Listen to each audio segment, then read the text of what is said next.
आज इंडिया में हर दूसरे इंसान को कोई ना कोई डाइजेस्टिव इश्यू परेशान करता रहता है और उसमें से सबसे कॉमन है एसिडिटी। सो एसिडिटी को कम करने के लिए, उसको दूर भगाने के लिए हम एंटासिड्स जैसी पिल्स लेना पसंद करते हैं और शॉर्टकट अपनाते हैं। पर क्या आप जानते हैं कि एंटासिड्स सिर्फ आपके सिम्टम्स को सप्रेस करती है, वो एक परमानेंट सोल्यूशन नहीं देता है और जो साइड इफेक्ट्स देता है वो तो सब बोनस। इस वीडियो में मैं आपको बताने वाली हूँ कि एसिडिटी का जड़ क्या है, उसके सिम्टम्स क्या है और उसको आप हमेशा के लिए कैसे दूर कर सकते हैं, वो भी naturally. Hello everyone, I am Gargi Patel, a dentist and a nutritionist and welcome to my channel healthy DNA. Acidity क्यों होती है? हम जब कोई खाना खाते हैं तो हमारा खाना ईसोफेजियल पाइप में से होते हुए स्टमक की ओर बढ़ता है, पर वो स्टमक में पहुंचे उससे पहले हमारा ईसोफेजियल पाइप है, उसके एंड में एक मस्कुलर फ्लैप होता है जिसको हम लोअर ईसोफेजियल स्फिंक्टर के नाम से जानते हैं। इस फ्लैप का काम एक दरवाजे की तरह है। जब हमारे ईसोफेजियल पाइप में कुछ खाना होता है तो वो अपने आप खुल जाता है ताकि हमारा खाना स्टमक तक पहुंच सके। पर जब हमारे ईसोफेजियल पाइप में कोई खाना नहीं होता है तब वो फ्लैप एक दरवाजे की तरह बंद हो जाता है। अब जब हमारा खाना एक बार स्टमक तक पहुंच जाता है तो हमारा स्टमक कुछ डाइजेस्टिव एंजाइम्स और एसिड को रिलीज करता है, जैसे कि हाइड्रोक्लोरिक एसिड। इस एसिड के दो काम होते हैं। सबसे पहला हमारे खाने को ब्रेक डाउन करना और दूसरा है बैक्टीरिया को मारना। तो क्या एसिड हमारे बॉडी के लिए जरूरी है? Yes, absolutely yes. स्टमक में एसिड का प्रोडक्शन होना बहुत जरूरी है, पर प्रॉब्लम तब आता है जब हमारा स्टमक जरूरत से ज्यादा एसिड प्रोड्यूस करने लगता है। और जब ऐसा होता है तो हमारा बॉडी क्या करेगा? वो एसिड जो प्रोड्यूस हुआ है वो ऊपर की ओर आने की कोशिश करेगा, ईसोफेजियल पाइप में आने की कोशिश करेगा। पर ऐसा ना हो इसलिए नेचर ने हमें एक दरवाजा दिया है जिसका नाम है एलिएस।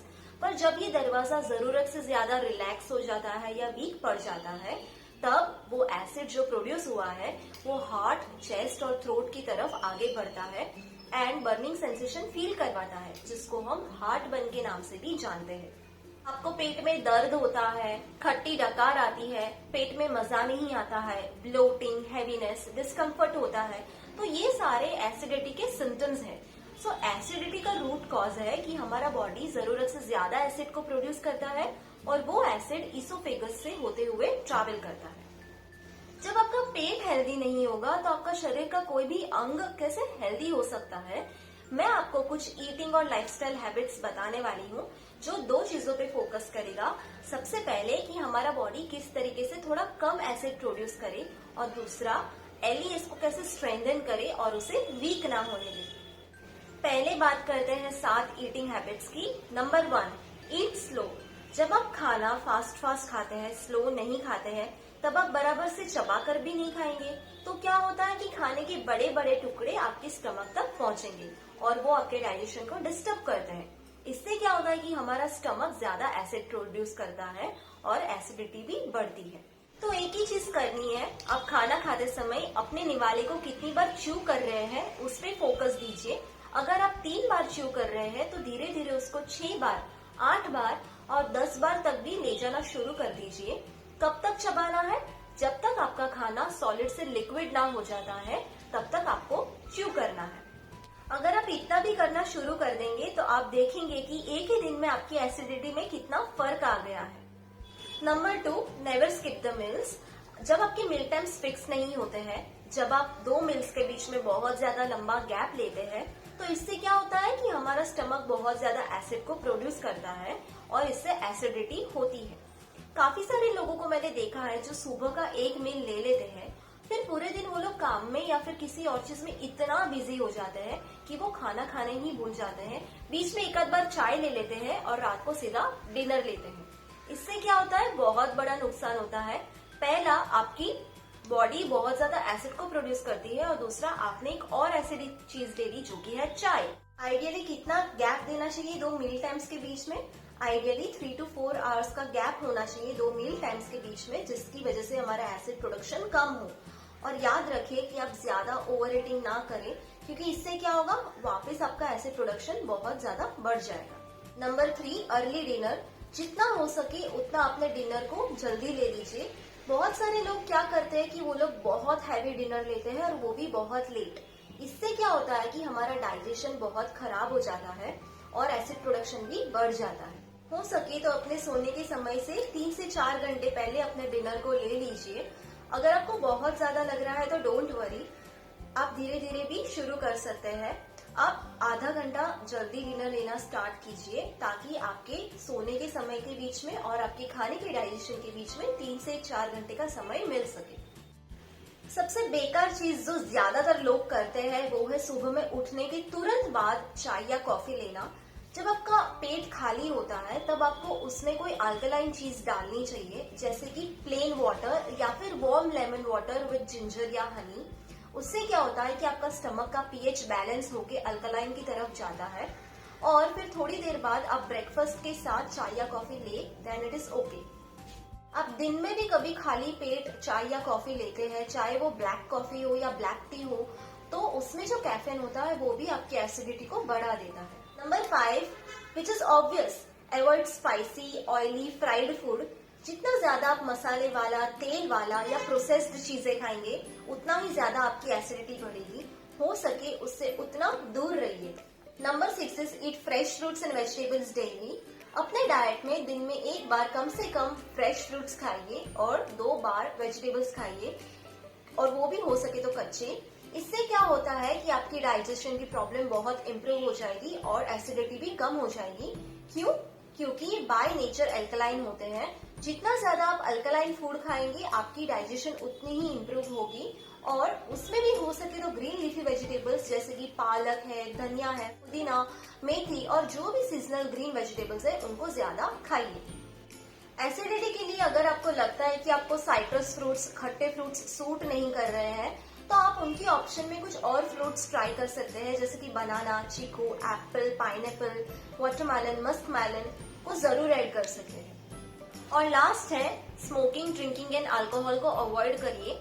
जब आप स्मोकिंग करते हैं तो उसमें जो निकोटिन नाम का एक कंपोनेंट है, एक तत्व है, वो आपके एलईएस को बहुत ज्यादा वीक करता है। सिमिलर इफेक्ट होता है अल्कोहल की वजह से, जो ज्यादा देर तक आपकी एलईएस को रिलैक्स्ड पोजीशन में रख देता है, जिसकी वजह से आपको एसिड रिफ्लक्स ज्यादा होता है। तो ये तो हुई खाने के बारे में क्या बदलाव लाने हैं उसके बारे में बात। अब हम बात करेंगे कि आपको अपनी पर्सनल हैबिट्स, अपनी लाइफस्टाइल में क्या बदलाव लाने हैं एसिडिटी को दूर करने के लिए। Number 1 is posture and clothes. अगर आप पूरे दिन में बहुत फॉरवर्ड होकर बैठे रहते हैं और खाना खाने के बाद तुरंत लेट जाते हैं या सो जाते हैं तो ये सारी सिचुएशंस में आपको एसिडिटी बढ़ेगी। अगर आपको आदत है बहुत ज्यादा टाइट क्लोथ्स पहनने की, स्पेशली टाइट जीन्स या फिर बेल्ट पहनने की, तो इससे क्या होगा कि आपके एब्डोमेन, आपके स्टमक के ऊपर बहुत ज्यादा प्रेशर बढ़ेगा और इसकी वजह से आपको एसिडिटी भी बढ़ेगी। सो जितना हो सके उतना कंफर्टेबल, रिलैक्स्ड क्लोथ्स पहनिए। Number 2 is move your body. जितना ज्यादा आप बैठे रहेंगे उतनी ज्यादा आपकी एसिडिटी भी बढ़ने वाली है। जब आप खाना खाते हैं तो एसिड सिक्रेशन होता है आपके खाने को डाइजेस्ट करने के लिए। आपका डाइजेशन तब इम्प्रूव होता है जब आपकी बॉडी को थोड़ी बहुत मूवमेंट मिलती है। तो क्या एक्सरसाइजेस कर सकते हैं? आप वॉकिंग कर सकते हैं। Walking is the best thing in acidity. आप योग कर सकते हैं, प्राणायाम कर सकते हैं। इसकी वजह से क्या होगा कि आपकी बॉडी की मूवमेंट बढ़ेगी और धीरे धीरे आपकी एसिडिटी बिल्कुल कम हो जाएगी। Number 3 is manage your anger and your irritation. जितना ज्यादा आप गुस्से में रहेंगे, आप इरिटेशन में रहेंगे, उतना ही ज्यादा आपके स्टमक को स्ट्रेस पड़ने वाला है। आपके स्टमक की एसिड प्रोडक्शन बहुत ज्यादा इंक्रीज हो जाएगी, जिसकी वजह से आपका डाइजेशन बहुत खराब हो सकता है। ऐसे हार्मोन्स भी प्रोड्यूस होना स्टार्ट हो जाता है जो आपकी बॉडी को बहुत नुकसान पहुंचाते हैं।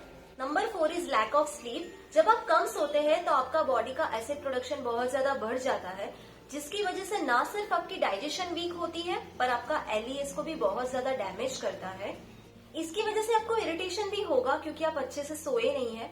हो सके तो 7 to 8 आवर्स की अच्छी नींद लेना शुरू कर दीजिए। Number 5 is lose weight. जब तक आपका वजन बहुत ज्यादा है तब तक आप ये आशा ही नहीं रख सकते हैं कि आपकी एसिडिटी की प्रॉब्लम परमानेंटली सॉल्व हो जाएगी। देखिए, आपकी स्टमक के ऊपर एब्डोमेन है जिसका काम है एलईएस को कंट्रोल करना। जब आपका वेट बहुत ज्यादा होगा तो आपके एब्डोमेन के ऊपर फैट का बहुत बड़ा प्रेशर होगा, जिसकी वजह से वो एलईएस को अच्छे से कंट्रोल नहीं कर पाएगा और वो उसे ऊपर की तरफ पुश कर देगा, जिसको हम हियाटस हर्निया कहते हैं, जिसकी वजह से एसिडिटी बहुत ज्यादा बढ़ जाती है। और हियाटस हर्निया प्रेगनेंसी में थर्ड ट्राइमेस्टर में बहुत कॉमनली देखने को मिलता है। Number 6 is avoid sleeping on the right side. जितना हो सके उतना राइट साइड पे सोना अवॉइड कीजिए। आपका जो इसोफेगस का ओपनिंग है वो राइट साइड पे होता है, और जब आप राइट साइड पर ही सोते हैं तो एसिड जो बनेगा वो पूरे एरिया को कवर कर देगा। इसकी वजह से आपको एसिड रिफ्लक्स होने के चांसेस बहुत ज्यादा होंगे। तो हो सके उतना सीधा सोने की कोशिश कीजिए या फिर लेफ्ट साइड सोना प्रेफर कीजिए। मैंने इतनी सारी चीजें बताई आपको एसिडिटी कम करने के लिए। मुझे पता है कि आप इतनी सारी चीजों पे एक साथ काम नहीं कर सकते हैं, पर आप किसी एक या दो चीजों को पकड़ सकते हैं और उनको इम्प्रूव करना आप शुरू कर सकते हैं, और धीरे धीरे आप दूसरी चीजों को भी स्टार्ट कर सकते हैं। I bet it is going to be very easy and rewarding for you.